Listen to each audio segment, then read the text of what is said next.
Bonsoir à tous. Merci d'être présent et de me faire l'honneur de cette rencontre. Merci aux organisateurs pour leurs efforts extraordinaires, malgré les difficultés et les limitations matérielles que l'on a pu avoir pour organiser ce moment d'échange et de rencontre, et aussi de mobilisation et de lutte. Je ne m'attendais pas à ce que l'on échange dans une situation qui, d'un point de vue politique et géopolitique, soit si dramatique. Pour ceux qui ont été trop absorbés par les débats de ce jour, une nouvelle guerre vient d'être déclenchée au Moyen-Orient par les États-Unis et leur allié Israël, avec le soutien moral de la France et d'Emmanuel Macron, qui, dans une déclaration particulièrement grave et attentatoire aux intérêts de notre pays, a décidé non pas de condamner un acte de guerre grossièrement illégal mis en œuvre par l'administration Trump aux États-Unis et l'administration Netanyahou en Israël contre la République d'Iran, mais a décidé de condamner la riposte qu'a mise en œuvre cet État, alors que l'on découvre qu'il y a eu plusieurs dizaines de morts dans des écoles en Iran du fait de ces bombardements, et que nous agissons en dehors de tout cadre légal. Et cet élément, il est important, et il montre la gravité de ce à quoi on est confronté. Et j'ai assisté aux échanges qui insistaient beaucoup sur la question de la coopération horizontale et de la nécessité de s'organiser en tant que société. Le spectre de la guerre et de la violence qui risque à nouveau de contaminer notre État et de nous emporter dans des luttes et dans des violences fratricides à l'échelle civilisationnelle est peut-être le plus grand défi auquel nous sommes confrontés aujourd'hui, et il n'est pas sans rapport avec le pillage oligarchique que nous dénonçons depuis de nombreuses années et qui génère de la violence au sein de nos sociétés, que nous cherchons ensuite à purger vers des ennemis extérieurs qui sont instrumentalisés pour permettre à nos dirigeants de trouver des prétextes, des boucs émissaires qui nous distraient, mais qui peuvent nous emporter dans des cycles particulièrement dangereux. Ce qui se passe en Iran nous concerne tous, parce qu'il pourrait demain enclencher des dynamiques qui fassent que nous-mêmes ou nos enfants se retrouvent pris dans des raids d'une violence à l'international, emportés dans des mobilisations qui pourraient coûter la vie à nombre d'entre nous. Et si nous pensons que notre implication dans des aventures comme celle-ci, particulièrement dangereuse, sera sans conséquence, il faut nous souvenir que la violence qui nous est venue au Bataclan était née directement de notre implication dans le conflit syrien, qui nous semblait très éloigné, et qui a amené l'État islamique d'alors, Daesh, à nous considérer comme une cible prioritaire du fait de notre alliance avec les États-Unis, et a décidé de lancer une campagne d'attentats meurtriers qui viendrait voler la vie à tant d'entre nous. Et c'est dans ce cadre-là, qu'à quelques kilomètres d'ici, s'est développé l'événement que l'on sait, l'attentat sur la promenade des Anglais, que j'ai eu à connaître intimement, malheureusement, parce que j'ai eu en tant qu'avocat à défendre des victimes, à la fois des policiers et des citoyens qui avaient été affectés par ce crime, et que je continue à me battre avec eux pour que les responsabilités de l'État, du préfet, du directeur de cabinet du préfet, soient établies dans l'absence de sécurisation de cet événement. Et si je vous en parle et si je le relis, ce n'est pas seulement à ce que je viens de vous présenter aux derniers événements en Iran, c'est pas seulement parce que nous sommes près de Nice, mais aussi parce que c'est une question qui nous permet de comprendre comment les choses s'articulent et comment des espaces lointains qui initialement nous semblent affectés, très rapidement ça peut se rapprocher de nous et détruire nos vies et celles de nos proches avec une facilité déconcertante et particulièrement effrayante. J'ai eu à interroger M. Estrosi, M. Hollande, M. Cazeneuve pendant le procès Potemkin, comme je l'appelle, une sorte de faux procès qui avait été organisé sur l'attentat de Nice, qui avait pour vocation de faire oublier que le préfet chargé de la sécurisation de cet événement avait été promu juste après l'attentat à l'inspection générale des finances, le corps le plus prestigieux de la République française, celui dont est issu Emmanuel Macron, et que son directeur de cabinet d'alors, François-Xavier Locke, est devenu le plus jeune préfet de France, après avoir été recruté par Emmanuel Macron comme chef de cabinet à l'Élysée. Ce sont ces personnes qui n'avaient pas pris les mesures pour protéger les Français, alors que nous avions été avertis. Alors que l'État islamique avait menacé la France après sa participation à des campagnes de bombardement en Syrie, et qu'elle avait indiqué, elle avait donné instruction à ceux qui la suivaient de mettre en œuvre par tout moyen des actes offensifs à l'égard de la population française, avant de parler explicitement de voitures béliers. Et le ministre de l'Intérieur de l'époque, Bernard Cazeneuve, avait réagi à ces menaces, parce qu'il avait été interrogé sur France Inter, avait réagi à ces menaces quelques mois avant l'attentat en disant que la France était prête, qu'elle était forte et qu'elle n'avait pas peur. Lui n'avait pas peur. Lui n'avait pas peur parce qu'il était protégé dans les palais de la République. Lui, ses enfants, ses proches n'avaient pas à avoir peur, parce qu'ils savaient que la République serait mobilisée pour le protéger, comme elle protégerait François Hollande, dont vous savez parfaitement qu'il était en déplacement à quelques pas de Nice au moment de l'attentat, et que c'est du fait de ce déplacement qu'une partie des forces de l'ordre qui étaient censées sécuriser la promenade des Anglais avait été divertie et avait laissé exposer les Français. Lui, le préfet et son directeur de cabinet étaient protégés. Ils ont été tant qu'ils ont été promus pour acheter leur silence, comme pendant le Covid, Agnès Buzyn le serait avec sa promotion comme ambassadrice à l'OMS, juste après qu'elle ait menacé de dire la vérité sur ce que nos dirigeants savaient au moment du déclenchement de la pandémie. Eux étaient protégés et le demeurent. Aujourd'hui, on a organisé un procès pour faire croire qu'on s'était occupé de cet événement. Et on a mis en prison des personnes jusqu'à 18 ans qui, pour certaines, s'étaient contentées de louer un appartement à la personne qui a commis l'attentat sans le connaître. Pour d'autres, avaient pris un café, avaient eu quelques discussions sans être évidemment informés d'une quelconque façon de ces projets. Mais il fallait des coupables. Et ces coupables ne pouvaient pas appartenir à l'aristocratie d'État. Ces coupables devaient être trouvés à l'extérieur de celle-ci, et il fallait s'assurer que les victimes voient leur silence acheté. Et c'est pour ça qu'on a eu tant de victimes qui se sont constituées lors de ce procès, et qu'on a eu surtout tant d'avocats qui ont été si bien payés pour les représenter, certains cabinets d'avocats gagnant des millions d'euros lors de ces procédures, parce qu'ils représentaient jusqu'à 200 et plus de victimes par avocat, ce qui leur permettait à 400 € la demi-journée sur 3 mois, vous faites les comptes, d'accumuler des sommes extraordinaires. Et quand vous touchez ces sommes-là grâce à l'État, vous n'allez pas poser des questions qui fâchent lors du procès. Lorsque vous vous retrouvez face à M. Cazeneuve, face à M. Hollande, face à M. Estrosi, vous n'allez pas les interroger de façon sévère sur ce qu'ils ont fait et les raisons qui les ont amenés à faire. Et pendant qu'on organisait ce procès pour nous distraire, que j'ai dénoncé dans ma plaidoirie en commençant ma plaidoirie en leur disant « Je veux le scandale ». Je refuse cette façon d'éteindre la colère en trouvant quelques personnes qui vont nous distraire. Je veux le scandale, je veux savoir ce qui s'est passé ce jour-là et pourquoi, alors que l'on était averti, on a décidé de ne pas protéger les Français. Pourquoi des plots n'ont pas été posés à l'entrée de la promenade des Anglais?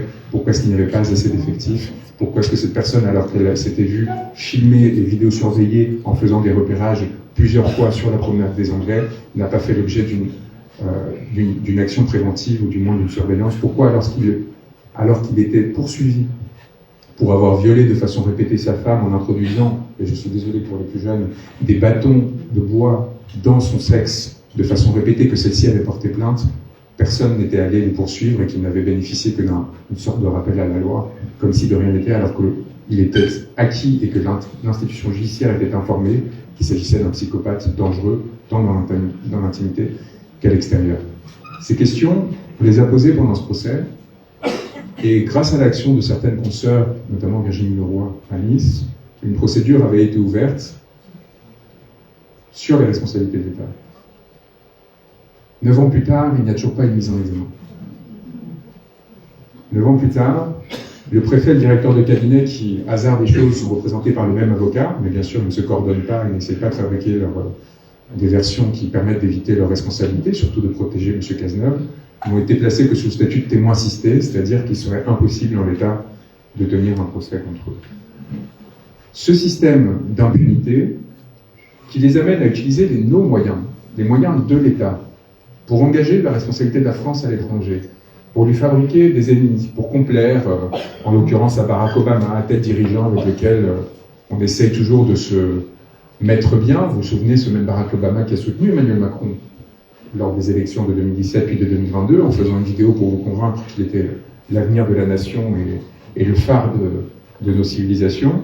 Ces gens-là, pour s'acheter ce soutien de ces élites et de ces services puissants, parce que derrière, lorsque vous avez le soutien des États-Unis, eh bien évidemment, vous avez une carrière qui va se construire de façon beaucoup plus aisée. Et c'est ce qui explique qu'aujourd'hui, des Gabriel Attal, des Édouard Philippe soutiennent l'offensive états-unienne en Iran. Parce qu'ils ont été young leaders, parce qu'ils ont été à Bilderberg, parce qu'ils ont aujourd'hui une sorte d'adoubement qui leur permet de favoriser leur carrière en échange de concessions sur notre souveraineté, sur l'autonomie de notre capacité à agir de façon indépendante, à tenir la ligne. J'ai entendu des intervenants qui, au préalable, parlaient du général de Gaulle, souveraine, indépendante, qui protège le peuple français, qui fasse de la France un allié et un soutien des peuples libres partout dans le monde, quelles que soient nos divergences idéologiques, quelles que soient les contradictions que l'on puisse avoir sur des questions soit de politique étrangère, soit de politique intérieure. Lorsque le général de Gaulle reconnaît la Chine en 1964 comme État légitime et indépendant, et lui permet de rentrer notamment à l'ONU, ce qu'aucun autre pays occidental n'avait fait. Les États-Unis attendraient 1979 pour le faire, 15 ans plus tard. Il ne montrait pas son accord avec le maoïsme. Il ne se montrait pas complaisant avec les crimes d'un régime qui a amené à la mort de millions de personnes. Mais il considérait qu'il était dans l'intérêt de la France de reconnaître ce pays et d'établir des liens avec son peuple, parce qu'il savait que la Chine, à l'échelle historique, était éternelle. Et qu'en toutes circonstances, les autorités qui dominaient ce pays, eh bien, auraient à échanger avec les nôtres et auraient à apporter à notre pays des bénéfices. Les conférences que vous avez entendues jusqu'ici se sont intéressées à instrumentaliser les relations internationales. Sa réélection en 2022, il la doit au conflit entre la Russie et l'Ukraine. Il la doit à la façon dont il a réussi à instrumentaliser cette question pour s'assurer qu'il apparaîtrait au-dessus de tout autre candidat, qu'il ne participerait à aucun débat, et qu'avec ses allers-retours ridicules à Moscou, vous vous en souvenez, avec cette table infinie que M. Poutine avait placée, façon de lui dire « je ne suis pas dupe », façon de lui dire « je sais très bien que tu es en train de jouer avec moi à des fins électorales, je te reçois parce que tu es président de la France, parce que notre pays a encore une forme de considération à l'étranger, au sein des grandes puissances, mais je vais ne faire croire à personne que ce que tu fais a un quelconque sens et que tu reçois, toi, à titre personnel, une quelconque estime. » Ces jeux de codification, ces messages implicites, évidemment, n'ont pas été relayés par nos médias, qui sont assurés au contraire de donner à croire que M. Macron était en train de jouer un quelconque rôle dans le développement de cette crise. En réalité, évidemment, il n'a pas non seulement pas empêché la guerre, mais il nous a plongé dedans de façon délétère, ce qui a provoqué une crise par ricochet. Autre point de connexion avec nos destins à tous en tant que citoyens, la crise énergétique, l'explosion des prix de l'électricité, elle était directement liée à cette guerre et elle continue à l'être. Aujourd'hui, notre gaz ne provient plus de la Russie, mais des États-Unis, qui nous font payer beaucoup plus cher que le gaz russe et qui s'assurent à travers ça d'une rentabilisation de leur industrie extractive et qui fait que nous avons, pendant cette crise, et notamment en 2023-2024, payé beaucoup plus cher notre électricité parce que l'Union européenne avait décidé qu'il fallait l'indexer non pas sur le prix du nucléaire, qui est la grande source d'électricité en France, mais du gaz. Donc vous voyez, là encore, des choses qui peuvent sembler parfaitement éloignées, qui en réalité sont à quelques pas de nous et nous affectent au quotidien, détruisent des emplois, plus de 70 000 défaillances d'entreprises cette année en France, parce qu'il faut bien à un moment donné payer tout cela, que ce soit le gaz, les armes, de façon générale, toutes les folies, ces dépenses qui partent nulle part, on l'a vu avec le Covid, des aides distribuées n'importe comment, aucune direction, aucune réindustrialisation. Au moment où le monde est en train de plonger dans une révolution avec l'intelligence artificielle, où le monde est en train de plonger dans une révolution avec la robotique, avec par exemple des usines textiles qui en Chine commencent à être complètement automatisées, il n'y a plus un ouvrier dedans, donc on passe à une nouvelle phase d'une révolution qui va nettoyer toute une partie des bassins d'emploi qui jusqu'ici existaient encore.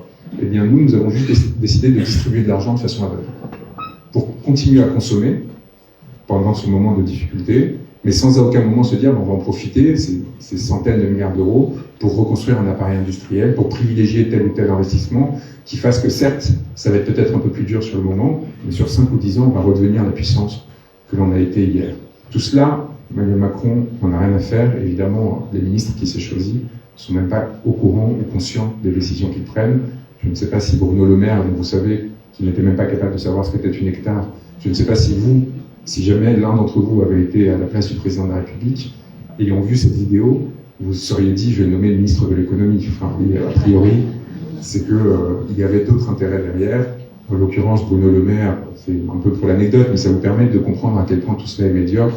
Sa maman, une directrice de l'école primaire, de l'école privée parisienne, où Brigitte Macron enseignait, Franklin, qui est d'ailleurs l'école primaire, où étaient scolarisés les enfants de Bernard Arnault.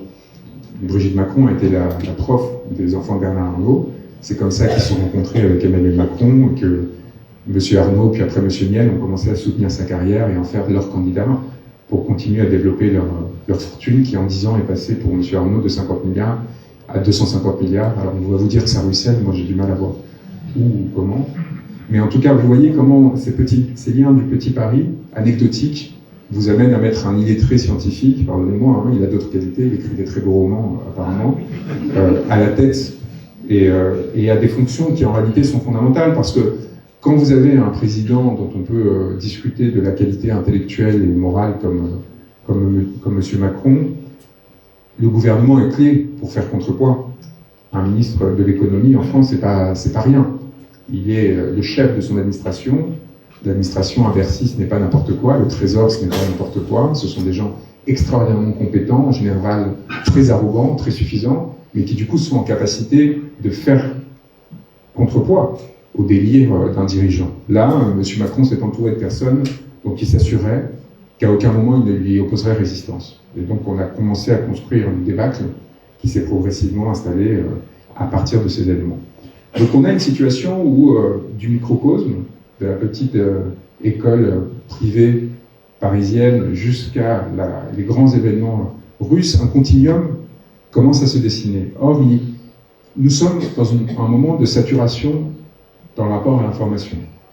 C'est-à-dire qu'on arrive à récolter ici ou là quelques éléments qui nous donnent des débuts de clés d'explication, mais il est très difficile, à moins d'y passer un temps plein, de réussir à trouver les vrais vecteurs, les vraies raisons qui amènent les dirigeants à se comporter comme ils le font et à faire des bons choix en tant que citoyens pour s'en défendre et y résister. On est face à une marée informationnelle manipulatrice avec les principaux médias français qui ont été achetés par les proches d'Emmanuel Macron. Il y a 3 jours, Rodolphe Saadé, le patron de CMA-CGM, a été décoré de la Légion d'honneur. Est-ce que vous pensez que c'est grâce à ces grandes réussites industrielles? En réalité, CMA-CGM, c'est une histoire intéressante parce que le groupe a été créé grâce à M. Chirac, grâce à l'État, dans les années 90. Un des 2 armateurs était en faillite, donc M. Chirac cherche quelqu'un pour retrouver une façon de reprendre le contrôle sur cet appareil important, parce que c'est ce qui permet le transport maritime, donc c'est quelque chose qui donne de l'influence à la France dans le monde. Et il va chercher cette famille d'origine libanaise, les Saadé, et il leur dit, l'entreprise qu'on vient de renflouer, est-ce que vous êtes prête à la prendre pour la diriger parce que vous avez une expérience dans le secteur? Ils le font, et lorsqu'arrive le Covid, toutes les chaînes logistiques s'interrompent. Donc, ceux qui ont le contrôle sur le transport maritime, ils ont un avantage énorme. C'est-à-dire celui de pouvoir fixer les prix pour privilégier plutôt un tel qu'un autre. Donc, ils font exploser les prix, et c'est ce qui vous a amené à payer beaucoup plus cher les biens de consommation que vous aviez avec lesquels vous aviez à vivre au quotidien pendant cette période. Cet homme et sa famille, qui ont 75% de CMA-CGM grâce à nous, on leur a donné, ont fait 50 milliards d'euros de bénéfices en 4 ans. 50 milliards d'euros. C'est le budget de la défense nationale ou de l'éducation nationale. Ça vous permet en fait de financer 1 an d'éducation de l'ensemble des citoyens français, ou de doubler le nombre de professeurs dans chacune de vos écoles, pour vous donner un exemple, et d'ailleurs de doubler le nombre d'écoles tout court. Donc ces personnes-là, évidemment, elles ont un tel bénéfice qu'on craint le scandale. Sauf qu'elles ont bien compris la chose. Comment est-ce qu'on s'assure de pouvoir piller et d'être de tels prédateurs sans qu'il y ait de contestation sociale? C'est quoi l'intermédiaire entre nous et les gens puissants? C'est les médias, c'est la presse. C'est eux qui vont mettre en lumière nos indignations et qui, théoriquement, à l'inverse, vont transmettre au peuple des informations sur ce qui se passe vraiment et sur les mensonges, les manipulations ou les vérités et les réussites de ceux qui nous dirigent. Donc qu'est-ce qu'on fait quand on veut accaparer des ressources de façon sinon illégale, du moins parfaitement immorale, mais sans se retrouver avec la tête coupée? On achète, on corrompt ceux qui sont censés informer le peuple de ce qui est en train de se passer. Et donc Emmanuel Macron, avec Cahuzac, en 2012, c'est des bonnes compagnies, lorsque François Hollande arrive au pouvoir, ils se disent, on va proposer au milieu d'affaires un cadeau. On leur fait des réductions sur ce qu'ils appellent leurs charges, des cotisations, mais une grosse réduction, hein, la plus grande de l'histoire de France. C'est dizaines de milliards d'euros chaque année. Et en échange, évidemment, ils vont se dire qu'on est des bons alliés, ils vont nous aider. Donc ils créent ce qu'on appelle le CICE, je ne sais pas si ça vous dit quelque chose. Le Wikileaks a révélé les mails de ses équipes internes. Il y a quelqu'un que personne ne connaissait à l'époque, qui s'appelle Alexis Kohler, qui travaillait justement dans une compagnie de transport maritime, qui en réalité dirige la campagne de Macron en sous-main, et qui échange avec le futur conseiller fiscal d'Emmanuel Macron, Laurent Martel, et qui lui dit on a un petit problème, on a un petit trou dans la raquette avec le CICE, c'est quelques dizaines de milliards d'euros, c'est quand même quelques centaines d'hôpitaux, c'est un petit détail, mais bon, à une époque où plus personne ne peut se soigner, peut-être que ça peut générer une forme de colère citoyenne. C'est quelques augmentations pour les professeurs, pour qu'on ne se retrouve pas avec des profs médiocres, ou qui passent le concours sans avoir la moyenne, des policiers aussi, comme c'est le cas aujourd'hui, parce qu'ils sont tellement pas payés, que la moyenne pour rentrer aujourd'hui à la police nationale, c'est 7 sur 20 au concours d'entrée. Donc l'équivalent d'un moyen de collège, d'un niveau collège en fait, est demandé. Vous voyez? Et des policiers moins bien formés, moins capables, c'est plus de risques de dérapage, moins de capacité à gérer la conflictualité, la violence. Enfin, c'est des conséquences concrètes au quotidien. Du coup, c'est une distanciation plus grande entre la population et l'État. Bon, donc tout ça, ils le voient à peu près venir. Bon, ils sont protégés, hein, ils sont dans le 8e arrondissement, Colère, il est en Suisse, il n'y a pas de souci. Mais ils se disent quand même, comment est-ce qu'on va faire cette histoire? Et là, Laurent Martel, il a une idée géniale, il se dit, l'écologie, elle est un peu à la mode en ce moment, non? Ce serait peut-être pas mal de s'en servir.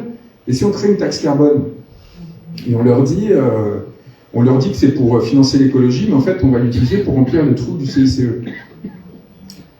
Un mois et demi plus tard, gilet jaune. Dommage, le peuple français, y compris sans médias, parce qu'aucun média n'en avait parlé. Si on n'avait pas eu les mails de Wikileaks, on aurait cru à la fable d'Édouard Philippe qui vous disait oui, vous avez payé plus cher votre essence et tous les biens que vous consommez, parce qu'on a besoin de les transporter, ces biens. Donc, du coup, c'est un coût qui se répartit. Vous allez payer, mais c'est pour financer la transition écologique. Mon œil, c'était pour financer le cadeau que Cahuzac et Macron avaient fait aux grandes entreprises. Alors, Cahuzac était moins expert en fraude fiscale qu'Emmanuel Macron. Il avait moins bien caché son compte en banque, ou alors lui a eu le tort de se divorcer et d'avoir une femme qui avait un peu envie de se venger. Mais donc il y en a un qui est tombé et l'autre qui a continué. Mais comme par hasard, c'est celui qui a continué qui s'est retrouvé au pouvoir 5 ans plus tard, avec ce petit problème, quand même, une fois que j'ai fait le cadeau, comment je le règle. Donc une petite crise sociale, vous venez d'arriver au pouvoir grâce à tous ces gens. Et ça, c'est le cadeau aux grandes entreprises, ça ne s'arrête pas là. Parce qu'une fois que vous faites le cadeau, il faut bien demander la contrepartie. Et alors là, vous avez plusieurs options. Soit le dirigeant politique est corrompu. Et en gros, il négocie un poste, il négocie un accès au pouvoir. C'est ce qu'ont fait toutes les élites françaises dans les années 80 ou 90. Elles privatisaient des entreprises nationales, des entreprises d'État, et après elles se faisaient nommer à la tête de ces entreprises d'État. C'est Jean-Marie Messier, je ne sais pas si vous vous souvenez de ce génie, qui travaille au cabinet des gouvernements de droite qui privatisent notamment la Compagnie Générale des Eaux, et qui après se dit j'aimerais bien avoir des histoires d'amour avec des actrices d'Hollywood, donc je vais transformer la Compagnie Générale des Eaux en Vivendi, Vivendi va racheter Universal, je vais m'acheter un jet, je vais installer des bureaux à New York, je vais gagner 50 millions d'euros par an, et il a coulé la Compagnie Générale des Eaux, Vivendi, plus de 15 milliards d'euros de dettes, je ne sais pas si vous vous souvenez, on a dû la sauver. Il a évité la prison, il dirige aujourd'hui une très belle banque d'affaires. Je pourrais vous multiplier des exemples comme celui-ci. Celui-ci, c'est le plus connu parce qu'il a eu l'erreur et le péché de la vanité. Il s'est montré. Mais combien aujourd'hui ont des hôtels particuliers, des maisons en Sologne, grâce à ces opérations de privatisation, puis après d'exfiltration du pouvoir, qui leur ont permis d'accéder à des ressources extraordinaires alors qu'ils étaient censés servir l'État.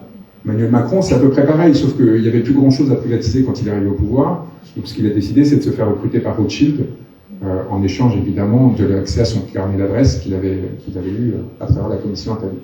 Donc Macron, il fait ce cadeau avec Cahuzac, et évidemment la complicité de François Hollande.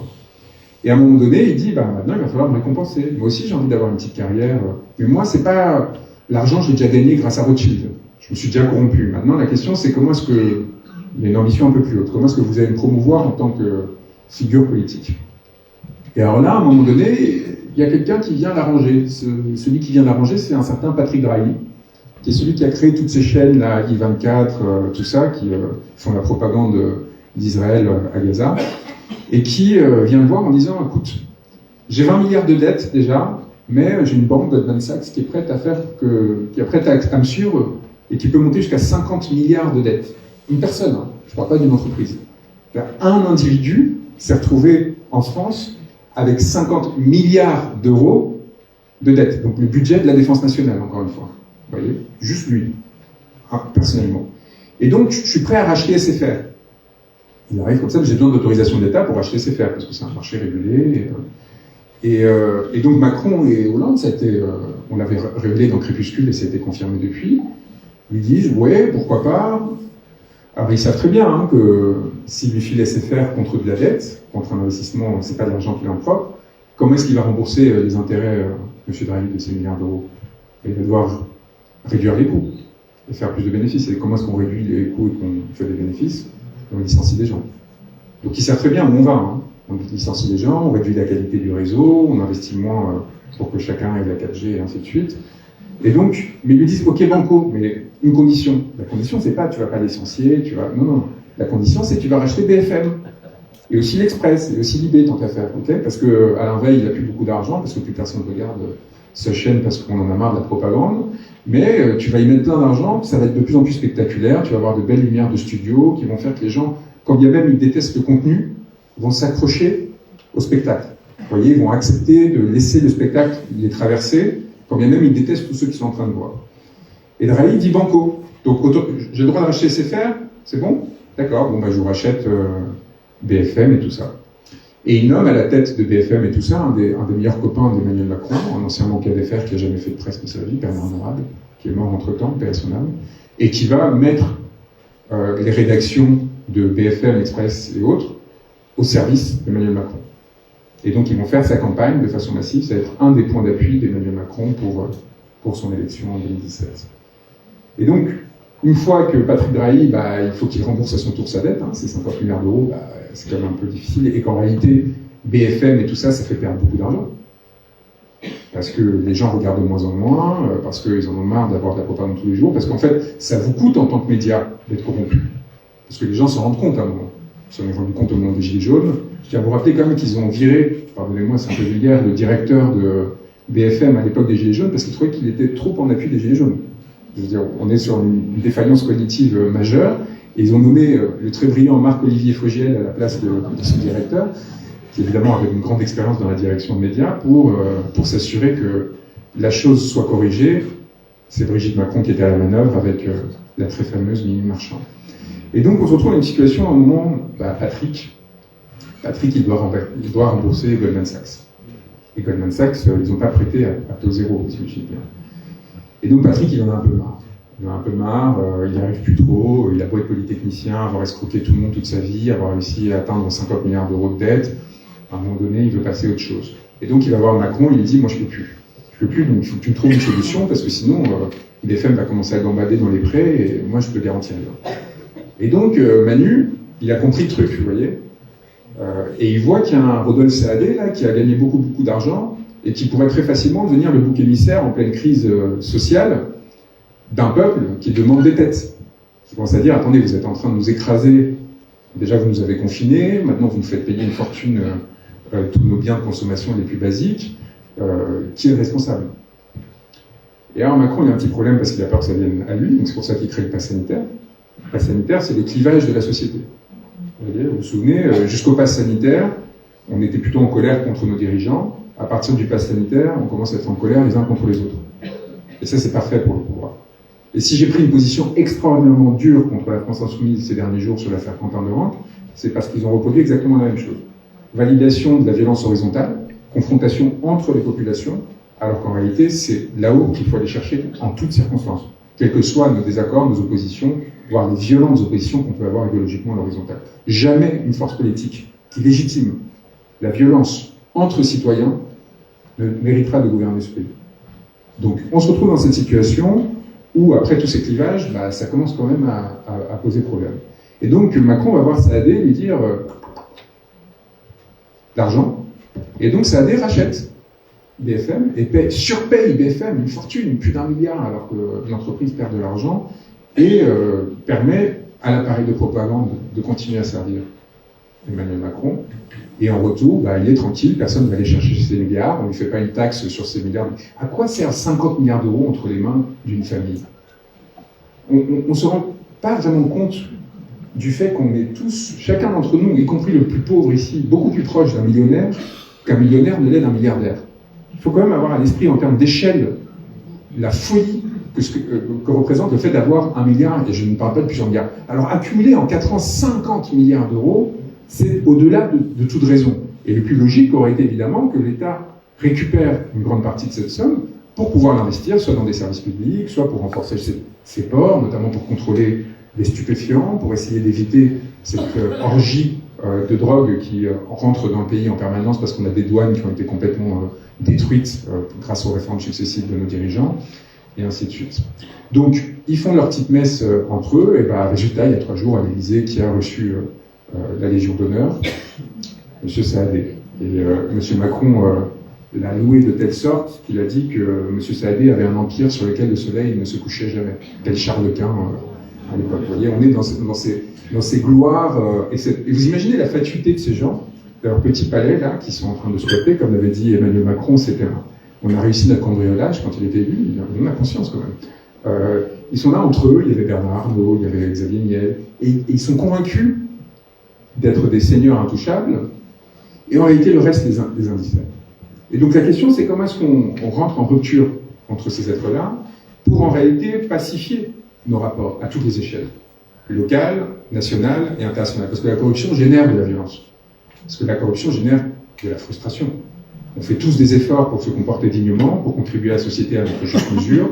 On se fait écraser par les taxes, les impôts, tout ça, et on finit par se dire oui, bon, d'accord, mais bon, grâce à ça, ça va aider les prochains, ça permet d'avoir de l'eau, des hôpitaux. Et on voit des gens se comporter comme des dégénérés, et en avoir strictement rien à faire, et s'en tirer sans aucune difficulté. Ça génère de la violence. Ça génère de la violence que, si on n'arrive pas à projeter contre eux, on va finir par projeter sur nous-mêmes, sur nos proches. Et le chômage, moi je disais toujours ça à mes amis, mes camarades de promotion, qui étaient tous appelés à des hautes fonctions à travers leurs grandes écoles, par exemple le chômage. Dans ces écoles, on l'étudie comme une pure statistique. Vous voyez, c'est une courbe, quoi. On présente à la télé, ça monte, ça descend, et à aucun moment il y a une conscientisation du fait que le passage par le chômage, pour un être humain, c'est la destruction d'une partie de sa vie. C'est la destruction du socle familial.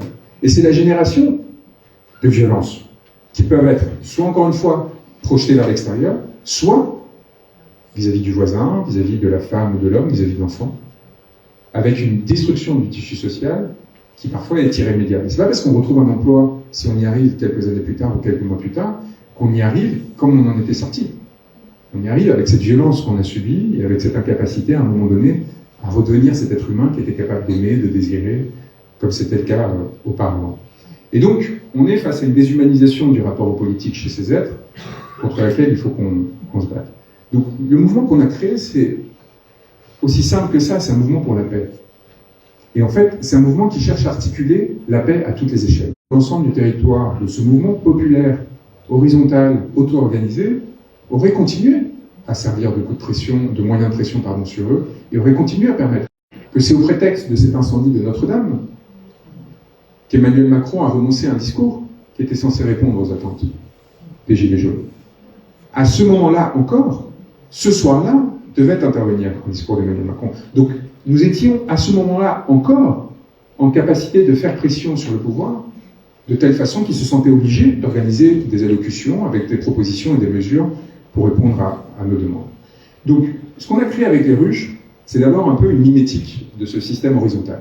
C'est-à-dire, on essaie de recréer une structure qui nous permette de persister et qui se reconstitue en moyen de pression sur ces gens-là.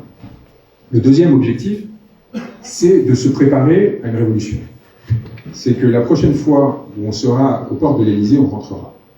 On rentrera parce qu'on ne sera pas inhibé, on ne se sentira pas illégitime, et on saura ce qu'on y ferait.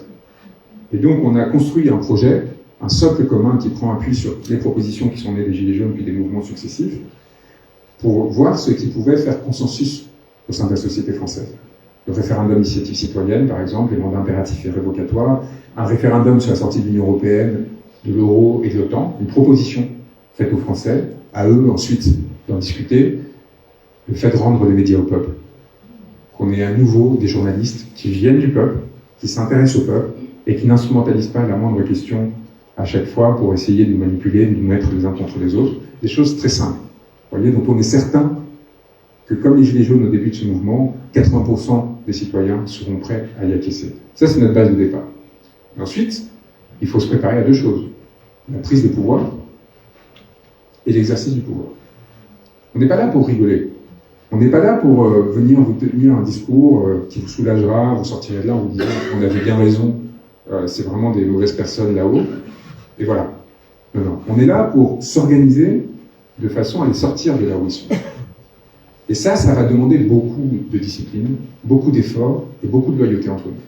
Il va falloir qu'on apprenne à se connaître, à se rencontrer, à s'identifier, et à voir quelles sont nos capacités à chacun d'entre nous. J'ai beaucoup aimé la parabole tout à l'heure de l'artisan. Vous voyez, de cette exigence qu'a l'artisan à l'égard de son œuvre, de son produit. Il faut qu'on ait la même à l'égard du politique. On doit sortir de ce côté consommateur du politique que le système nous a appris à adopter.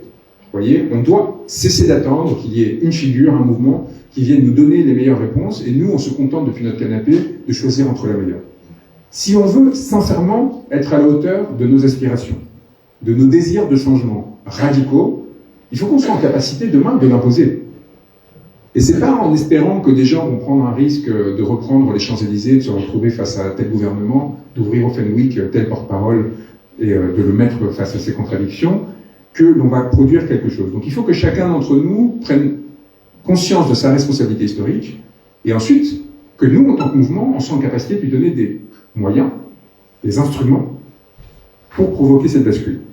Moi, j'ai tenté, pour commencer, avec Comment fabriquer une guillotine, c'est un livre que j'ai écrit après Crépuscule, qui identifie tous les points sensibles et vulnérables au sein de l'État, et qui pousse à créer un rapport de force à chacune des mobilisations populaires qui auront lieu de type Gilets jaunes, de façon à s'assurer à ce qu'on puisse produire une bascule. Ça, c'est un premier point. Ensuite, on a fait tout le travail programmatique, on en est à la 9e version de notre projet. C'est-à-dire qu'en fait, c'est un programme qui est fait avec les citoyens, chacun avec son expérience, qu'il soit justement médecin, garagiste, qu'importe. Chacun vient dire, bah voilà, moi par exemple, j'ai 5 taxes à payer qui ne servent strictement à rien, et qui me demandent un système bureaucratique hyper lourd. Comment est-ce qu'on fait pour s'en passer? Est-ce que ça rapporte vraiment de l'argent? Est-ce qu'on peut passer outre? Et élément après élément comme ça, on en est arrivé à plus de 300 propositions, qui forment un tout cohérent, que je vous incite à consulter et auquel vous pouvez proposer des modifications, qui vise justement à faire que quand on arrive tout de suite, on produit une bascule importante. Ok. Et maintenant, la question, c'est comment est-ce qu'on les sort? Il faut faire un coup d'État, les amis. Je suis désolé. Hein. Donc la question, c'est comment est-ce qu'on fait un coup d'État en France? Et alors là, il faut quand même remercier le général de Gaulle de ce petit legs qu'il nous a fait. On peut faire un coup d'État légalement en France. Et la façon de faire un coup d'État légalement en France, c'est l'élection présidentielle. On a en fait 2 options. Soit on attend et on se prépare, et j'incite chacun d'entre vous à le faire, à ce que la prochaine vague populaire de type Gilets jaunes puisse prendre le pouvoir, et qu'on se prépare à la fois à les aider et ensuite à l'exercer. Soit, et on peut le faire en parallèle, on joue le jeu, et on se dit on est suffisamment nombreux aujourd'hui, et suffisamment forts, on est 250 aujourd'hui, et c'est un événement qu'on a organisé de nos propres mains dans une petite commune, je ne veux pas injurier ceux qui en viennent. Je veux dire, on a réussi à amener beaucoup de forces assez diverses pour se dire qu'on sera en capacité demain de provoquer une bascule. Le seul instrument qu'on ait besoin d'activer pour se retrouver en position de démontrer aux Gabriel Attal et autres gentilshommes qui ne sont pas dignes de diriger ce pays, c'est 500 signatures. 500 signatures sur 35 000. 38 000 si on compte tous les électeurs, les grands électeurs secondaires. Mais 35 000 maires, on va dire. C'est rien. Si on s'y met tous, 500 signatures, 500 maires, alors même qu'ils vont être élus là dans quelques semaines, donc ils seront en début de mandat, moins susceptibles de recevoir des pressions, que les préfets savent tous qu'ils vont partir, parce que la seule certitude qu'on a en 2027, c'est que Macron ne va pas se représenter. Pourquoi pas? Pourquoi est-ce qu'on n'y arriverait pas? Pourquoi est-ce qu'on n'arriverait pas à les convaincre de soutenir une candidature qui, à partir d'un mouvement citoyen, avec une expérience, avec des projets, des propositions qui sont assez raisonnables, je pense qu'on est les plus centristes de ce pays. Hein. Alors bon, certes, on veut faire la révolution, mais sur le fond, on veut faire la révolution pour faire des choses simples, pour éviter ce qui est en train de se passer en ce moment. Pourquoi est-ce que je vous parlais de SFR et de Macron? C'est pas seulement pour vous divertir et vous expliquer ce qui nous est arrivé. C'est parce qu'en ce moment même, qu'est-ce qu'ils sont en train de faire? Drahi, après s'être débarrassé de BFM et tout ça, qui lui faisait perdre trop d'argent. Est-ce qu'à votre avis, il a réussi à rembourser ses 50 milliards? Donc qu'est-ce qu'il fait? Il est obligé de vendre SFR. Donc SFR va disparaître, les amis. Parce que SFR est en train d'être absorbé en ce moment par Orange, Bouygues et notre cher Xavier Niel, le meilleur ami d'Emmanuel Macron. Et en fait, Emmanuel Macron joue avec vous, vous voyez, comme ça, d'un côté il donne, puis après il reprend, puis après il redonne, avec nous, avec notre argent public. Et donc c'est son dernier cadeau à ses copains, juste avant de partir. C'est un cadeau à 20 milliards d'euros. Détail. 20 milliards d'euros, donc, pour dépecer SFR et le vendre en tranches par appartement, comme ils disent, à nos chers oligarques, pour que... C'est quoi l'objectif derrière? Pourquoi est-ce qu'ils veulent tous acheter SFR? Parce que c'est grâce à son magnifique service client et... C'est pour réduire le nombre d'opérateurs de 4 à 3. Et pourquoi est-ce qu'ils veulent réduire le nombre d'opérateurs de 4 à 3? Moins de concurrence, les prix plus hauts. Ils vont recommencer à s'entendre. Et alors, moi j'attends avec impatience la nouvelle campagne de propagande de Xavier Niel, qui s'est présenté à tous pendant des années comme celui qui avait fait baisser les prix du téléphone en France, évidemment parce que c'est un héros du peuple, un Robin des Bois qui n'y avait aucun intérêt. En réalité, il venait de créer un opérateur, il a le soutien de Sarkozy et de Fillon pour devenir le 4e opérateur, mais comment est-ce que vous rentrez dans un marché où tout le monde est déjà équipé? Vous êtes obligé de proposer des prix beaucoup plus bas pendant quelques années, pour que tout le monde vienne, et ensuite, peu à peu, ça remonte. Et vous refaites votre marge comme ça. Et maintenant, Xavier Niel est aux avant-postes pour racheter SFR, avec ses copains, pour pouvoir réaugmenter sa marge, et continuer à nourrir ses milliards en banque, parce que Xavier Niel, qui était là aussi le héros du peuple, qui détestait toutes les élites et compagnie, il a fini par se fiancer avec la fille de Bernard Arnault. Il faut qu'il soit à la hauteur, vous voyez. On est quand même dans une société où l'homme doit être capable de faire face aux dépenses de la femme, et quand la femme est née avec 50 milliards d'euros en poche, c'est quand même un sacré défi. Donc ils sont dans une avidité assez déconcertante, qui s'est fait évidemment à notre détriment, parce que cet argent, il n'y a pas de nulle part. C'est nous qui payons tous les jours, un peu comme la SNCF, je ne sais pas si vous avez vu là, qui a fait 2 milliards de bénéfices en 2025. C'est une entreprise publique, hein. Pourquoi est-ce qu'on fait des bénéfices? Donc on nous fait payer des fortunes des trains qui sont toujours plus inconfortables. Là, on a pris un Ouigo, les places à 3, c'est pas très sympa, quoi, surtout quand on est au milieu entre deux personnes qu'on ne connaît pas. Ça n'existait pas il y a 20 ans, ça. Je ne sais pas si vous avez pris les corails de la grande époque, c'était quand même autre chose de ce qu'on nous fait emprunter aujourd'hui. À quoi ils servent ces 2 milliards d'euros? Est-ce que c'est justement pour éviter et pour essayer de faire qu'on soit traité non pas comme des bestiaux, mais comme des citoyens d'un pays, un des plus riches pays au monde? Non, c'est tout simplement pour rembourser la dette que M. Macron a créée grâce à tous ces artefacts. Tout ça a un impact direct et immédiat sur nos vies. Vous voyez? Et quand vous allez... J'ai eu la chance d'être en Chine pendant quelques semaines en octobre dernier. C'est extraordinaire. La qualité des infrastructures, notamment des TGV et autres. Pourquoi? Parce qu'on a un capitalisme qui est dirigé par l'État. C'est pas du communisme. C'est juste qu'à la tête de tout le système économique, vous avez des gens qui sont responsables devant leur peuple. Je suis pas en train de faire des louanges au système politique communiste, pseudo-communiste chinois, mais pour vous dire qu'à un moment donné, quand vous faites face à un système où l'État est l'instrument pour s'enrichir en tant qu'entité privée, évidemment, à un moment donné, on va tous le payer. Donc, on est obligé un peu de naviguer face à ces monstres, et en se demandant, voilà, comment est-ce qu'on va faire pour éviter que demain, nos factures recommencent à monter de téléphone à 30 euros, 40 euros, 50 euros, alors même qu'on est en train de nous fracasser sur tous les autres domaines. Vous voyez, augmentation d'impôts et de taxes directes, et augmentation des coûts sur nous, TGV, téléphone, et je pourrais vous la faire sur l'ensemble des choses. Vous l'avez vu avec l'eau aussi, la privatisation de la gestion de l'eau dans beaucoup de communes, qu'importe. Comment est-ce qu'on fait pour éviter tout ça? C'est une urgence vitale, hein, parce que la compression qu'on souffre d'un point de vue économique, c'est un empêchement de vivre. C'est aussi une priorisation pour nos enfants sur leur possibilité de faire des études du monde. Maintenant, il faut gagner sa vie plus tôt, donc on renonce à telle ou telle étude. On renonce aussi en passant à Parcoursup et à l'enfer que ça génère pour chacun d'entre eux. Vous voyez, il y a un moment donné, en fait, le démantèlement structurel du pays, qui est proposé en réalité par la quasi-totalité des candidats auxquels on est opposé, il faut qu'on arrête. Et comment est-ce qu'on l'arrête? Est-ce que les 500 signatures vont suffire pour qu'on gagne? Est-ce qu'une candidature citoyenne, en soi, suffit à faire bloc? Non. Mais elle a déjà un premier avantage. C'est qu'elle nous fait connaître. Et elle nous fait nous réunir. Vous voyez, moi, il y avait des centaines de milliers de personnes, il y a des centaines de milliers de personnes, des millions en réalité, qui me suivent sur les réseaux. Jusqu'au moment où je n'ai pas énoncé l'hypothèse d'une candidature à la présidentielle, en décembre dernier, on était des sortes de particules comme ça qui, tournaient autour d'un certain nombre de pôles, mais qui étaient incapables de s'agréger, de se réunir. En réalité, on était seuls. Et moi, j'avais beau pousser à la révolution, à donner des manuels, à faire coup d'État, manuels insurrectionnels, des manuels hyper pratiques sur ce qu'il faut faire, comment, à m'inspirer de chacune de ces rencontres pour essayer d'agglomérer les choses. Je voyais bien qu'en fait, à la fois moi et vous, étions dans une solitude et donc dans une vulnérabilité extraordinaire à l'égard de l'État. Une campagne présidentielle, c'est quoi? C'est avant tout un rituel. C'est avant tout un simulacre. C'est, est-ce qu'on est en capacité de diriger un pays? C'est un test que la population inflige à ses dirigeants. Donc, pendant des mois, vous allez construire un proto-appareil d'État, avec des gens qui vont vous appuyer, des déplacements comme celui-ci, avec des moyens techniques, avec des moyens d'organisation. Et l'idée, c'est de voir, est-ce que cette personne est capable de rassembler du monde? Est-ce qu'elle est capable de diriger des personnes? Et est-ce qu'elle est capable de mettre en branle cette machine? Et donc, pourquoi est-ce qu'on lui pose ces questions-là?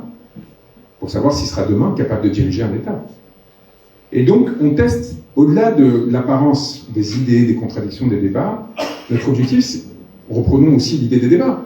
Les débats entre futurs présidents de la République, entre candidats. L'objectif, c'est de voir si j'ai adopté un langage jeune, si la personne qui veut nous diriger demain se fait bolos par le premier venu. Ou est-ce qu'il est capable de résister? Parce qu'on sait très bien que c'est cette personne-là qui va devoir ensuite négocier avec d'autres chefs d'État, avec des entreprises, qui va devoir donner des instructions aux administrations, en l'occurrence, qui propose d'envoyer au Kerguelen un certain nombre d'oligarques qui se sont un peu trop excédés. Vous voyez, il faut qu'il démontre qu'il a ce sens de la répartie, cette autorité, qu'il ne se laisse pas déstabiliser, qu'il n'a pas des points de fragilité. Et donc tout ça est comme une grande simulation qui nous permet à terme de juger de si ou non cette personne est digne de notre confiance. Les 500 signatures, c'est une façon aussi de s'assurer que la personne a une assise territoriale suffisamment importante. Parce que si vous n'êtes pas capable d'avoir 500 maires qui vous soutiennent, ça va être très difficile de prétendre que vous avez une légitimité demain pour diriger tout le pays. Et les gens pourront vous le renvoyer en disant « Mais d'où est-ce que tu viens, toi, quand bien même tu as gagné un peu par effraction comme Emmanuel Macron une élection ?» Ça nous force à constituer des réseaux d'appui dans cette strate intermédiaire qui en plus est la plus légitime, les maires des petites communes. Qu'est-ce qu'il y a de plus légitime aujourd'hui? Qui sont les seuls, en fait, membres d'une classe politique qui soient légitimes aujourd'hui? C'est ceux qui s'occupent des problèmes du quotidien. On a là-haut les bus qui décident de pondre une loi toutes les semaines, l'administration qui met 3 ans, 4 ans pour faire des décrets d'application mais qui n'arrête pas de pondre des règlements, les parlementaires qui vous sortent 150 amendements pour encore créer des dispositifs de taxation, de règles, de je sais pas quoi, et qui n'en voient jamais après la couleur. Ils s'en fichent des conséquences, ils s'en fichent de si ça marche ou si ça marche pas, ils s'en fichent de s'il y en a trop ou pas, ils s'en fichent si ça empoisonne la vie du quotidien, du type entrepreneur, du salarié, qu'importe. Et donc celui qui se retrouve en première ligne à gérer tout ça, c'est le maire. Donc aller voir un maire et lui dire « raconte-moi tes problèmes et dis-moi si ce que je te propose est de nature à les régler », c'est une façon d'entendre la population de façon très efficace. Surtout, encore une fois, dans les petites communes. Donc le rituel, il est extraordinaire. Si on arrive à cette première étape, et qu'on se retrouve face à Jordan Bardella, Gabriel Attal, Édouard Philippe, dans des débats, c'est quoi leur espérance de vie? On va les massacrer. Et ça va être d'une violence. Ils ne se rendent pas compte de ce qui va leur arriver. Et ils vont probablement chercher à l'éviter. Mais ça va être catastrophique pour eux.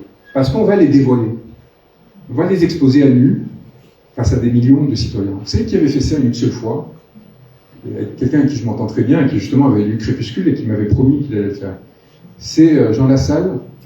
Et vous en souvenez tous, en 2022, je pense que c'était Apolline de Malherbe, où il commence à lui parler des oligarques, de Patrick Drahi, de son patron, de Patrick Drahi, de Chaotechnique. Jean, avec son accent comme ça, son air un peu débonnaire, personne ne l'attendait. Il la massacre. Donc eux, depuis des années, ont bien senti le danger. Et donc ils sont en train d'essayer d'accumuler des armes. Accusations de viol, de tromperie, de faussaires, qu'importe, de contrôle judiciaire. Ils font tout ce qu'ils peuvent pour se donner des armes, y compris des armes artificielles, pour nous intimider, pour nous faire peur, pour nous isoler, pour s'assurer que ce qui est en train de se passer aujourd'hui n'arrive pas. Sauf que ça ne prend plus. Ça ne prend plus parce qu'on n'y croit plus. Parce que ce sont les mêmes méthodes qui ont été utilisées depuis des années, toujours contre les mêmes personnes, c'est-à-dire ceux qui proposent en réalité une rupture sincère avec ce système. Nous, on vient pour s'assurer qu'il y ait une paix dans ce pays. On vient pour s'assurer qu'on cesse d'envoyer des milliards d'armements chaque année qui alimentent un conflit à quelques milliers de kilomètres de chez nous, alors qu'il n'y a aucune rationalité au fait de continuer à agir ainsi. Nous, on vient pour s'assurer que quand il y a des bombardements à des dizaines de milliers de kilomètres des territoires dans lesquels ils sont lancés, entre l'Iran et les États-Unis, je disais des dizaines de milliers de kilomètres, il y en a peut-être 7000, qu'importe.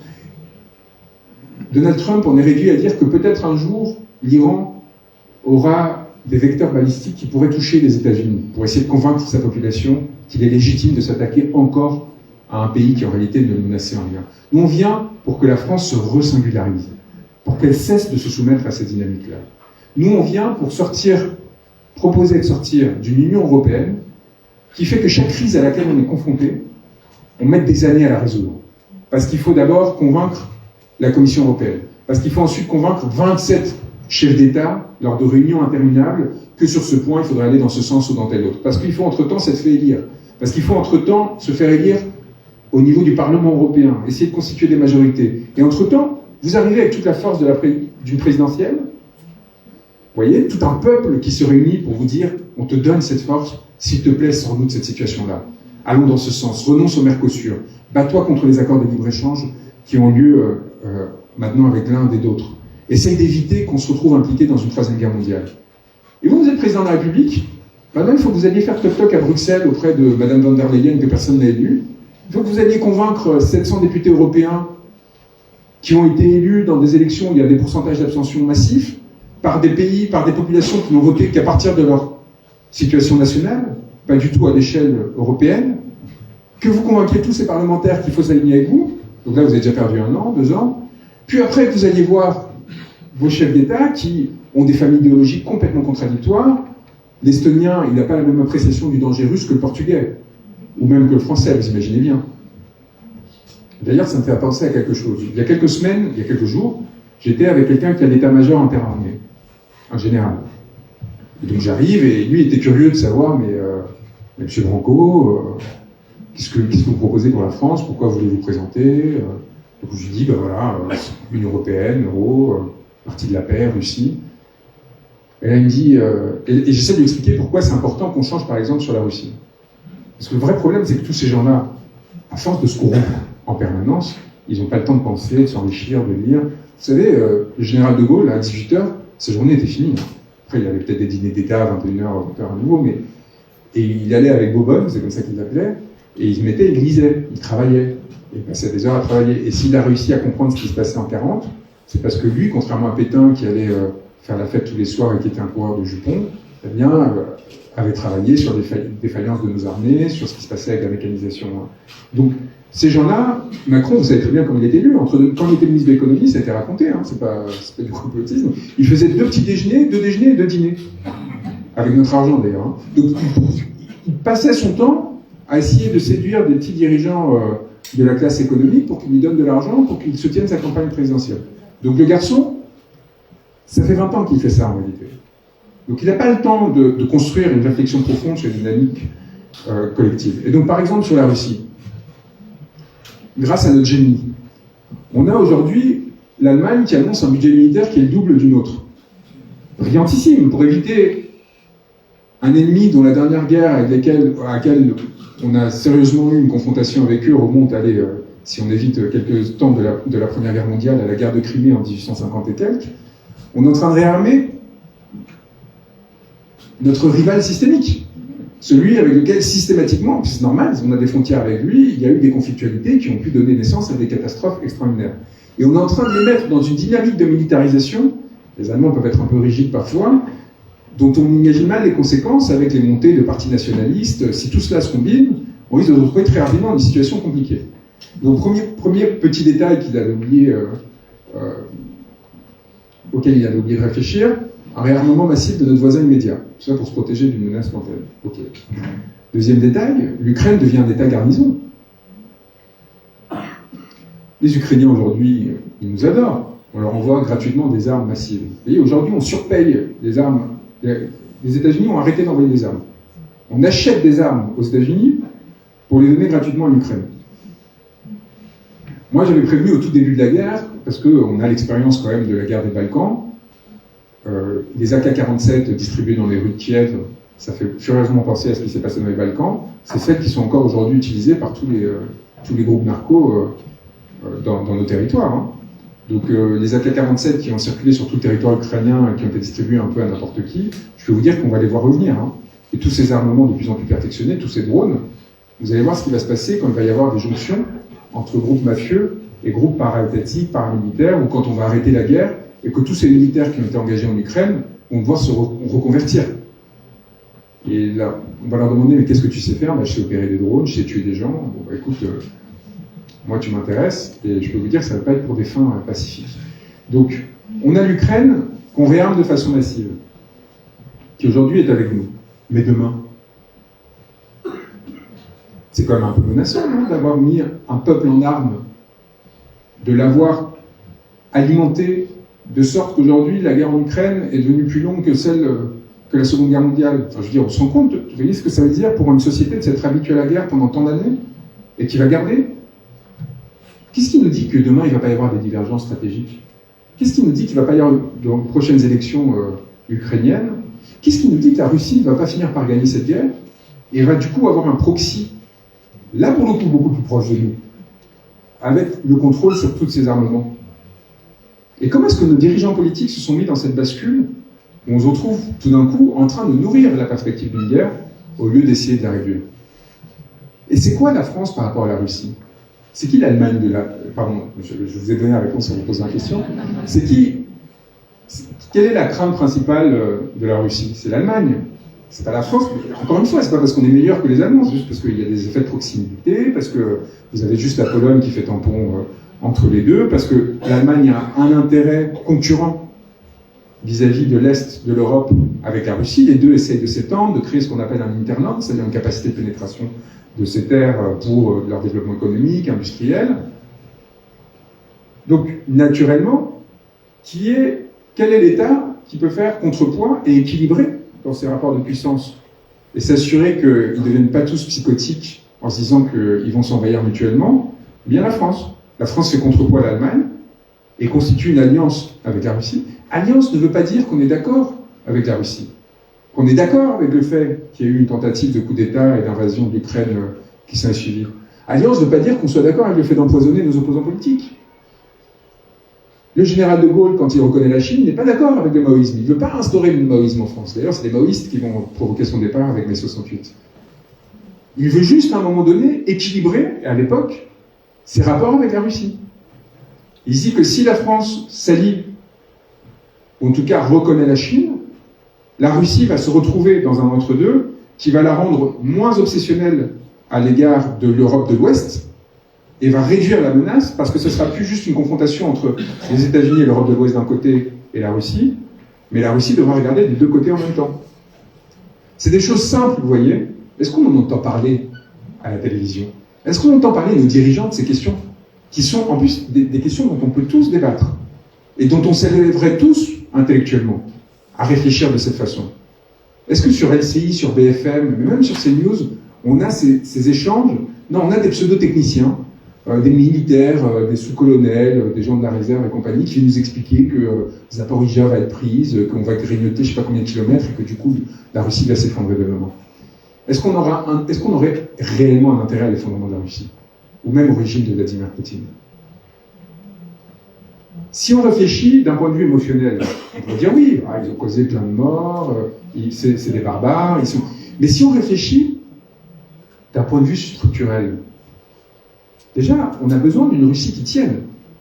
Parce qu'encore une fois, si la Russie se laisse complètement dévorer par la Chine, ce qui serait extraordinairement facile aujourd'hui, si la Chine commence à prendre de l'influence à Moscou, à nos portes, là on se retrouve dans un danger systémique beaucoup plus important que quelqu'un qui, quels que soient ses défauts, a toujours regardé vers son ouest, qui a les mêmes références que nous, en termes culturels. Vous voyez, donc, toutes ces réflexions, on ne va pas faire tout un cours de géopolitique sur les stratégies qu'il faudra adopter. Mais ce que je veux dire, c'est que je n'ai jamais entendu un seul de nos dirigeants aujourd'hui être capable du moindre début d'élaboration sur ces questions. Parce que la corruption corrompt la pensée. Parce que la corruption corrompt la possibilité, à un moment donné, de réfléchir en termes d'intérêt collectif et non en termes d'ambition individuelle. Et malheureusement, la démocratie représentative telle qu'elle existe aujourd'hui nous pousse à cette médiocrisation, nous pousse à cet effondrement des intérêts nationaux, nous pousse à revenir, je vais reprendre encore le général de Gaulle, on va finir par croire que j'en suis devenu un affilié, à reconstruire cette république des partis et surtout des notables. Vous voyez, dans lesquels les intérêts de la bourgeoisie moyenne, notamment de la bourgeoisie parisienne, priment sur les intérêts nationaux et donc sur l'intérêt collectif du peuple en tant que peuple dans son entièreté. Et donc quand je parle à ce cher camarade de l'état-major, j'explique un peu tout ça en 2 mots pour lui expliquer pourquoi est-ce qu'on pense qu'il faut réévaluer nos alliances. Vous savez ce qu'il me répond? Il me dit, oui, c'est très intéressant, mais nous, à l'état-major, on est obligé de réfléchir de façon immédiate. Et aujourd'hui, notre ennemi, c'est la Russie. Et là, je lui dis, mais comment ça, notre ennemi? Et là, il voit le truc venir, vous voyez, qui est quand même assez commun. Donc, les chars à Paris, les chars russes à Paris, enfin, c'est quoi? Où est le danger immédiat? Et là, de façon très intéressante, très spontanément, il commence à me parler de l'Estonie. Et là, moi, je comprends tout de suite. C'est-à-dire qu'au sein de nos classes dirigeantes, le peuple français n'existe plus. C'est-à-dire que défendre les intérêts de l'Estonie est tout aussi important que défendre les intérêts du peuple français, voire il n'y a pas de risque ou pas de coût excessif à défendre les intérêts de l'Estonie, y compris si ça nous met en conflictualité directe avec la Russie, parce que l'Estonie, c'est nous. Pourquoi l'Estonie, c'est nous? C'est parce qu'on fait partie de l'OTAN et de l'Union européenne. Et alors là, moi, j'étais un peu vulgaire, et j'ai dit, mais... enfin, pardon, mais moi, l'Estonie... Non, mais... Moi, je veux bien, mais... En fait, et j'ai un peu étendu, et vous voyez, alors c'est un peu compliqué de tenir ça, parce qu'on vous dit tout de suite, oh, mais quel manque d'humanité. Mais moi, j'en ai rien à faire que l'Estonie soit russe, lituanienne, polonaise, et finalement, c'est la même chose pour l'Ukraine. Non pas que je me désintéresse du sort des populations, c'est pas ça. Mais c'est que ces espaces-là n'ont pas cessé de varier les siècles précédents. Et qu'il y a eu un empire polonais, enfin un grand royaume polonais, un empire lituanien, qu'à un moment donné, justement, la Russie était plus ukrainienne que russe, et que ces dynamiques historiques qui les ont amenés à se lier entre eux, à construire des cultures communes qui ne sont pas les nôtres, qui sont les leurs, qui sont des cultures slaves, qui sont des cultures... Tout cela ne doit jamais nous amener à nous dire, pour éviter que l'Estonie devienne russe, je vais prendre le risque d'un conflit nucléaire avec qui que ce soit. Si jamais il y a un fou furieux qui nous dirige demain et qui décide de rattacher la Wallonie, Andorre, Luxembourg et Monaco, et même la Suisse romande à la France, j'ai pas envie que la Chine et la Russie viennent me dire on va déclencher le feu nucléaire contre toi parce que tu as décidé de recréer un grand ensemble francophone qui, selon toi, a des cohérences historiques pour telle ou telle raison. Ça n'a aucun sens. On peut s'y opposer. On peut dire qu'on condamne la violation de la souveraineté des peuples. On peut assister diplomatiquement ou d'autres façons ces instituts. Mais mobiliser notre seule division disponible aujourd'hui en France avec 50 000 soldats, c'est la seule chose que dans le meilleur des cas on pourrait mobiliser. Et les amener en Estonie pour essayer de lancer une guerre contre Moscou pour éviter qu'il renverse le régime. Mais c'est ça aujourd'hui, la réflexion stratégique de nos dirigeants. Lundi, Emmanuel Macron a promis un discours sur la dissuasion nucléaire. Et qu'est-ce qu'il va promettre? Lui qui, pendant la commission Attali, avait dit qu'il fallait qu'on renonce à la dissuasion nucléaire parce que ça coûtait trop cher pour des questions budgétaires. Et c'est même personne qui a décidé de dépenser des centaines de milliards d'euros. C'est noir sur blanc, c'est établi, Marc Andvel l'a rapporté, d'autres journalistes l'ont confirmé. Cet homme voulait renoncer à la dissuasion nucléaire. Qu'est-ce qu'il va promettre? L'extension de cette dissuasion nucléaire à l'Allemagne et éventuellement peut-être à l'Union européenne dans son ensemble. C'est-à-dire une obligation pour la France d'activer le feu nucléaire si jamais il y avait une conflictualité qui naissait entre un des pays baltes et la Russie, comme il y en a eu ces 5, 6, 7 derniers siècles de façon quasi continue. Est-ce qu'on est prêt à mettre en jeu notre devenir en tant que peuple et le devenir de l'humanité pour répondre à des caprices d'individus dont on sait très bien pourquoi ils font ça? Ils le font non seulement par délire de grandeur, mais par accroche à l'égard du pouvoir. Aujourd'hui, quand Emmanuel Macron condamne l'Iran, État agressé, et non les États-Unis et Israël, il le fait entre autres aux côtés de 2 dirigeants politiques, Starmer et Merz, l'Allemagne et le Royaume-Uni. Ce sont les 3 dirigeants politiques les plus fragiles en Europe aujourd'hui. Ceux qui ont la légitimité politique la plus faible. N'oublions jamais qu'Emmanuel Macron, en 2024, commet un coup d'État. Contre toute logique institutionnelle, il met plusieurs mois à nommer un Premier ministre. Puis ensuite, il s'assure de nommer de façon successive des ministres qui n'auront pas la majorité à l'Assemblée, contre lesquels ont voté les Français. Je ne vous dis pas que vous avez voté pour un tel ou un tel, on a bien vu qu'il y avait une répartition, mais ce qui est certain, c'est qu'on n'a pas voté pour le Cornu. C'est qu'on n'a pas voté pour Montchalin, c'est qu'on n'a pas voté pour Roland Lescure. Je ne connais pas les autres tellement ils sont devenus insignifiants. Qui aujourd'hui connaît le ministre de l'Éducation nationale, le ministre même de la Défense, vous voyez, dans une situation aussi grave que l'actuelle? Je dois moi-même faire un effort pour me souvenir que Laurent Nunez est le ministre de l'Intérieur. Donc on est dans une situation, et qu'est-ce que ça dit ça? Dans un pays aussi politisé, intéressé par la chose publique, aussi engagé que la France. C'est qu'on nous a volé le pouvoir d'une telle façon qu'on a fini par lâcher des armes et par dire, bon, allez, débrouillez-vous, si vous voulez jouer à ça, ça sera son nom. Et donc maintenant, il faut qu'on transforme cette résignation. Il faut qu'on la transforme en colère. Eux vont s'en charger, ne vous inquiétez pas. Mais ce dont je préviens les Français, de façon répétée et récurrente ces derniers mois, si demain il y a un enchaînement,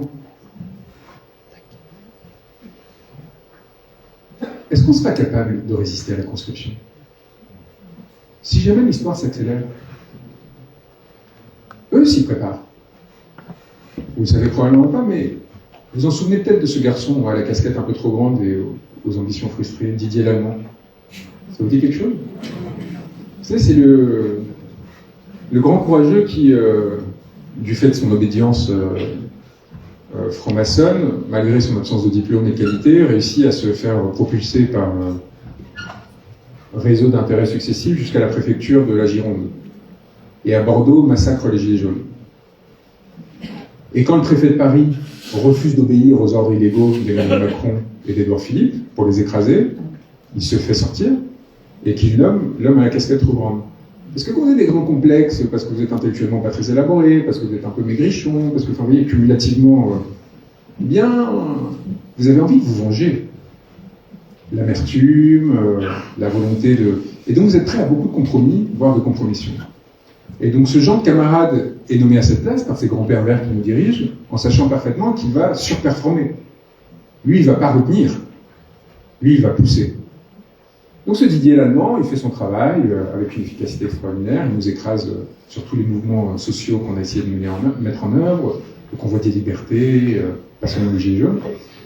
Puis il est nommé au secrétariat général à la mer, ou quelque chose comme ça, oui bien sûr, parce qu'il a une grande expertise sur le sujet, là encore.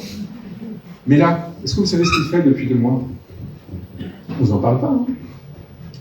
Il a été nommé à une mission par M. Le Cornu pour préparer une éventuelle guerre.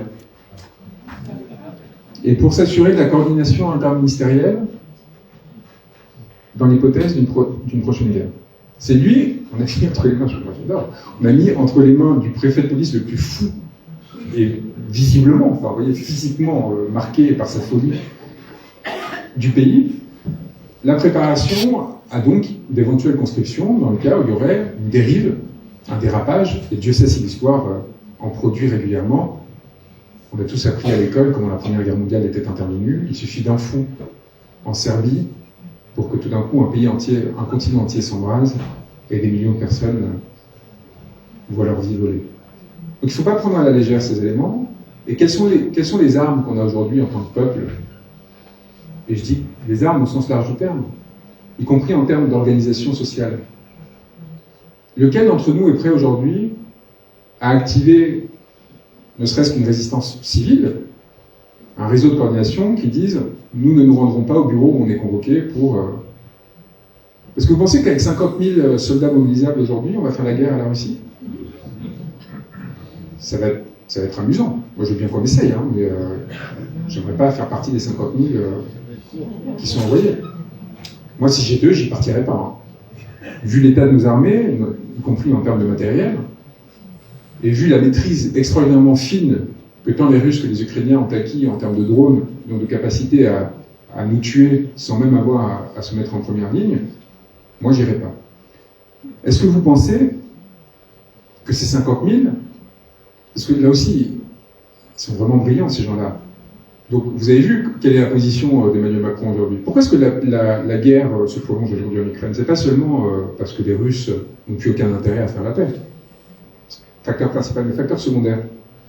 C'est parce qu'Emmanuel Macron voulait continuer à jouer au grand monsieur et apparaître dans les médias malgré sa défaite électorale, a promis et a exigé de la Russie qu'il n'y ait pas d'accord de paix sans présence de soldats de l'Union européenne, ce qu'il appelle la force de garantie, sur le sol ukrainien. Donc, brillante idée, il a décidé qu'on devrait garantir la paix entre l'Ukraine avec nos 50 000 et la Russie, avec nos 50 000 soldats, en se retrouvant du coup pas en première ligne, en tout cas c'est ce qu'il promet, mais en deuxième ligne, pour aller au front, pour faire peur aux Russes. Bon, ok.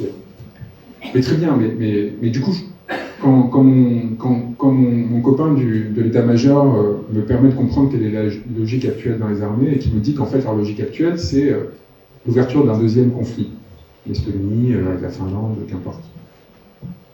Mais les cocos, une fois qu'on a envoyé les 50 000 en Ukraine, on envoie qui en Estonie?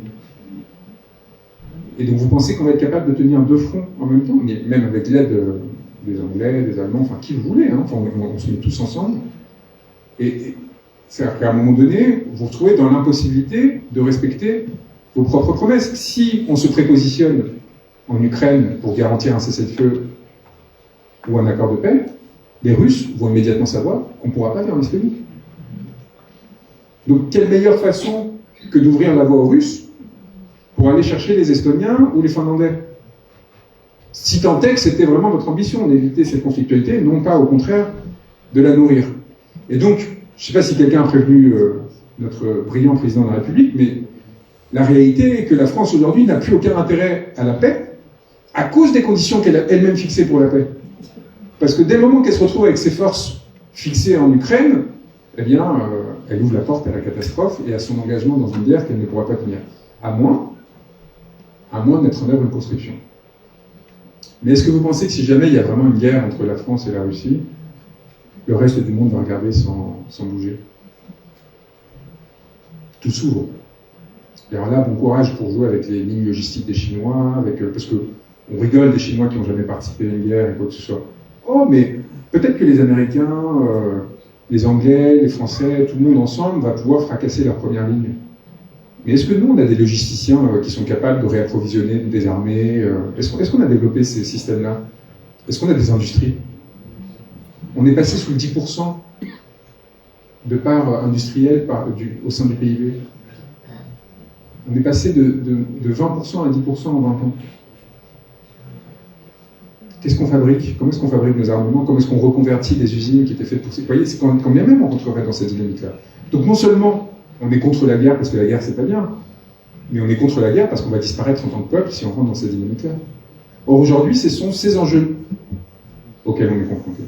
Et donc, la nécessité, ce mouvement-là, c'est pas seulement pour participer au simulacre, c'est aussi pour nous habituer à une forme de discipline et d'exigence mutuelle, citoyenne, qui nous permettent, le moment venu, de savoir sur qui on pourra compter, et sur qui on pourra compter pour s'organiser, pour éviter la catastrophe. Et le cas échéant, pour résister aux mesures de contrainte que l'État cherchera à nous imposer. Alors, je peux vous assurer que je ne serai plus là. Parce qu'on sait très bien ce qui se passe. Hein. C'est ce qu'ils avaient fait en 1940, quand il y avait eu la mobilisation contre l'Allemagne. Qui est-ce que la République finissante avait envoyé en première ligne? C'était tous leurs ennemis idéologiques. Donc ils avaient décimé l'action française en 3 mois. Je ne vais pas pleurer sur l'action française, mais demain, si jamais on se retrouve dans une situation, je peux vous dire que mon espérance de vie va se réduire de façon drastique. Et l'espérance de vie de tous ceux qui, à un moment donné, seraient en mesure d'incarner une forme de résistance, d'opposition, voire d'appeler à cette résistance, à cette opposition, voire, si on arrive à se structurer d'ici là, à donner des instruments aux citoyens pour essayer d'empêcher cette dynamique-là. Donc, ma tête, oubliez-la. Par contre, vous serez encore là. Et il faut qu'au sein de notre organisation, on s'assure qu'il y ait aussi un rapport à l'autonomie, de non-dépendance à l'égard de figures comme la mienne, qui soit capable à un moment donné de résister. Alors c'est sûr que ce n'est pas la résistance française qui, entre 40 et 45, entre 40 et 44, nous a permis de gagner la guerre. Mais nous a permis de sauver l'honneur et de sauver notre peuple. Elle nous a permis de s'assurer que la France pourrait subsister au-delà de cette déchéance à laquelle elle a été confrontée. Et donc il faut s'organiser à cela. Et pour finir, j'aimerais dire un dernier mot sur la question de la pertinence et de l'opportunité de faire ce qu'on fait. Je pense qu'on est la seule force politique, aujourd'hui, qui ne propose pas des solutions complaisantes à l'égard de l'état du monde. Je suis accablé et désespéré par ce que propose aujourd'hui la gauche en France, que j'appelle alternativement gauche Zara ou gauche de la subvention. C'est-à-dire que quand vous lisez, parce qu'on l'a fait, on s'est astreint vraiment dans l'élaboration de cette base programmatique, de ce projet qu'on a mis en œuvre, on s'est vraiment astreint à lire toutes les propositions politiques de toutes les forces existantes, parce qu'on n'allait pas faire redite, vous voyez, on n'allait pas, si quelque chose existait, il n'y avait aucun intérêt particulier à ce qu'on fasse cet effort immense qui consiste à se construire par nous-mêmes. Et donc on a lu notamment les programmes du RN jusqu'à la LFI, en passant par le MSP. Et on a été accablé par voir qu'en réalité, cette gauche-là aujourd'hui, dont je suis issu, ne propose qu'un accroissement de la subvention. En fait, elle ne cherche qu'à préserver notre capacité à consommer, c'est-à-dire à vivre tel qu'on vit aujourd'hui.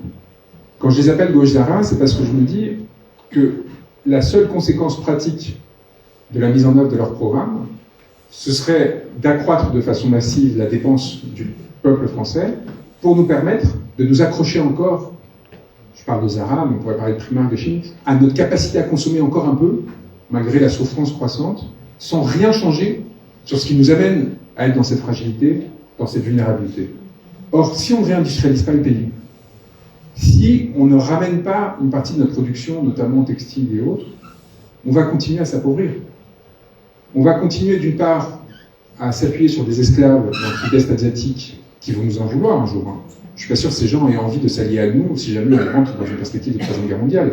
Parce qu'on me dit, vous nous utilisez comme vous le faisiez hier dans vos colonies. Mais surtout, l'argent fuit. Parce que qui gagne des milliards grâce à ces chaînes de production? C'est des entreprises qui ne sont pas françaises. Zara, Shein, Primark, c'est des entreprises qui sont à l'extérieur de la France. Et aujourd'hui, tout ce qu'on consomme, un exemple, Uber, il n'y a rien de plus simple que de créer un Uber français. C'est quand même une application, aujourd'hui, maintenant avec l'intelligence artificielle, il n'y a même plus besoin de 10 polytechniciens que je promettais à chaque fois. Vous y mettez, vous créez un algorithme, et vous créez un monopole. C'est un service public, chacun peut s'y inscrire en tant que VTC ou autre, et donc les 30% qui aujourd'hui, à chacune de vos courses, partent en Californie, et c'est la même chose pour Amazon et autres, elles resteraient en France. 30% sur chacune de ces opérations, ça fait des milliards. Et des milliards, ça vous permet d'avoir des services publics, ça vous permet d'avoir un investissement dans l'appareil industriel, ça vous permet de recréer de l'emploi peu à peu. Nous, on n'est pas sur la perspective de distribuer encore de l'argent qu'on est en train de créer artificiellement, comme l'a fait Emmanuel Macron pendant le Covid. On est sur l'idée de récupérer l'argent pour renforcer les services publics de base, massivement les hôpitaux, la police, les écoles, investir dans la recherche, dans les universités, mais à côté, surtout renforcer notre capacité à produire. Et si on vient aujourd'hui donner un supplément d'âme, vous voyez, augmenter un peu telle ou telle aide sociale, ce qu'on va faire, c'est juste endormir le peuple. C'est s'assurer que sa colère sera un peu plus différée. C'est s'assurer qu'on va gagner quelques années comme l'a fait Macron pour que les prochains doivent payer. Et il faut qu'on rompe avec cette logique, il faut qu'on revienne dans une logique d'autonomie, de souveraineté. C'est la première année. 2026 va être la première année où on va revenir à une situation de dépendance alimentaire à l'égard de l'étranger. Même dans le domaine agricole, on est en train de s'effondrer. Même dans le domaine agricole. Et là encore, si on est dépendant alimentairement, vous le voyez bien, la vulnérabilité dans un conflit devient d'autant plus importante. Et notre nécessité de nous soumettre devient d'autant plus importante. Donc il faut rompre avec ça. Et pour ça, il faut être exigeant à l'égard de nous-mêmes. Il ne faut pas faire de fausses promesses. Il faut dire qu'en effet, de toute façon, quelle que soit l'alternative demain, ça va être dur, ça va être violent, mais que c'est justement parce qu'on assume cette violence qu'on va subir, qu'on va être en capacité de réparer ce pays et de sortir de là. Et par contre, nous serons impitoyables à l'égard de ceux qui nous ont portés là-bas. Nous ferons usage de nos magnifiques outre-mer, de ces magnifiques îles près de l'Antarctique, pour nous assurer que le message soit transmis, pour nous assurer qu'il n'y ait pas une famille qui puisse récupérer 50 milliards d'euros, ce qui aurait pu changer le destin de millions de Français en quelques années. De millions de Français. C'est des millions de vies qui ont été volées à cause de ces gens-là. Nous allons nous assurer, parce que vous savez, le dernier point, pourquoi est-ce que tout le monde est si conciliant avec Xavier Niel et tout ça? Ils n'ont pas tant d'employés que ça. Hein. Bernard Arnault, LVMH, 250 milliards d'euros de fortune personnelle, c'est 30 000 employés. D'ailleurs, c'est comble. C'est qu'en fait, ils ont dévasté des régions entières de la France, dans le textile, dans le Nord. C'est de là que Ruffin est né, d'ailleurs, en tant qu'entité politique. C'est en réaction à cette destruction et au fait que tout le monde a commencé à voter RN parce qu'ils avaient envie de les empaler, mais ils sont encore un peu civilisés, donc ils ont décidé de contourner l'obstacle. Et ils ont pensé que le RN leur ferait un doigt d'honneur, ce qui ne sera pas le cas. RN qui a renoncé à la sortie de l'Union européenne. RN qui a renoncé à toutes les promesses positives pour ne garder que les boucs émissaires, pour ne garder que en fait, l'aspect le plus insignifiant. RN qui en réalité ne veut plus que prendre le pouvoir, quel qu'en soit le prix. Donc, dans cette situation-là, face à des gens qui ne contribuent pas au bien commun, contrairement à ce qu'ils prétendent, qui ont réduit au maximum leurs coûts, qui ont très peu d'employés, non seulement ils ne servent à rien, non seulement ils participent à nous piller, non seulement on peut rétablir un rapport, et on doit rétablir un rapport de force avec eux, mais évidemment, ils peuvent être des instruments que l'on pourra orienter pour financer la révolution de demain, mais en les contraignant, en disant vous aurez à choisir entre vos libertés. Alors avant, j'étais un peu plus sauvage. Pendant le Covid, j'avais un privilège, ce sera ma dernière anecdote. Je suis avocat. Donc en tant qu'avocat, on avait le droit de circuler dans Paris, de notre carte. Et donc je faisais des grandes marches dans un Paris complètement vide. Et comme on était juste après les Gilets jaunes, je réfléchissais à comment est-ce qu'on changerait la ville pour la rendre plus démocratique, plus accessible. Bon, évidemment, il y a la question des loyers, de la spéculation immobilière, mais il y avait aussi des lieux de pouvoir.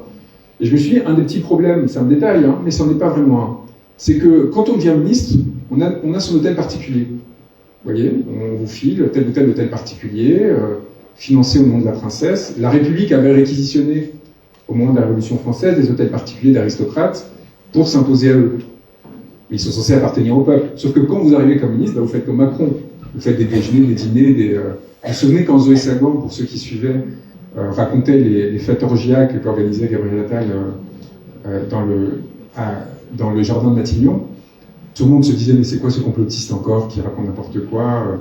Le Monde a fini par en parler un an plus tard, dans un fin article, parce que Le Monde a que ça à faire, comme ils ont beaucoup d'argent, ils ne savent pas quoi en faire, parce que c'est Xavier Niel qui les finance. Ils ont fait tout un article de 5 pages sur le pavillon de musique de Matignon. Pour ceux qui ne savaient pas, il y a le plus grand jardin de Paris, le deuxième plus grand jardin de Paris, c'est derrière l'hôtel de Matignon, donc là où est le Premier ministre. Et au bout de ce jardin, à 50 mètres de nos nouveaux bureaux, on est à équidistance de chez Bernard Arnault et de Matignon maintenant, on a fait exprès. on a un pavillon de musique, qui en fait est on dirait quelque chose de modeste, c'est 200 mètres carrés, enfin, vous voyez, que le Premier ministre peut utiliser quand il veut. Et donc ils font un grand article là-dessus, on ne sait pas trop pourquoi, et ils finissent par dire en fin d'article, l'air de rien, mais seulement en fin d'article après 5 pages, oui, et d'ailleurs, tous ceux à qui on a parlé nous ont demandé si on avait parlé de Gabriel Attal et des fêtes qu'il y organisait. Et donc on découvre, 2 ans après que ce compte était censuré parce qu'il était complotiste et qu'il racontait n'importe quoi, qu'en réalité tout le monde à Paris était au courant, que c'est parfaitement vrai, mais que ce qui n'est pas acceptable, c'est que le reste des Français soient au courant. C'est ça le problème, c'est que le reste des Français se rendent compte que quand on est nommé du fait du prince à 34 ans, du fait des relations qu'on a eues au sein du Petit Paris à la tête de l'État et de toutes les administrations, on utilise les moyens que nous offre l'État, que les Français ont construits avec leur sueur et leur sang, non pour diriger cet État, mais pour faire la fête avec ses copains et continuer à profiter de la princesse et privatiser des lieux comme il avait fait avec son compagnon Stéphane Séjourné, comme vous le savez, au Trocadéro. Donc, oligarchie un peu indécente, un peu grossière, une situation où, en réalité, ils sont assez vulnérables, parce que, vous le savez comme moi, il y en a peut-être ici parmi nous, on en a tous marre, y compris au sein d'État, les forces de l'ordre. Vous pensez qu'elles sont contentes de faire ce qu'elles font? Alors, on les a bien achetés, hein. On a payé, à l'acte 3 des Gilets jaunes, on a augmenté les prix, on s'est assuré qu'ils resteraient fidèles.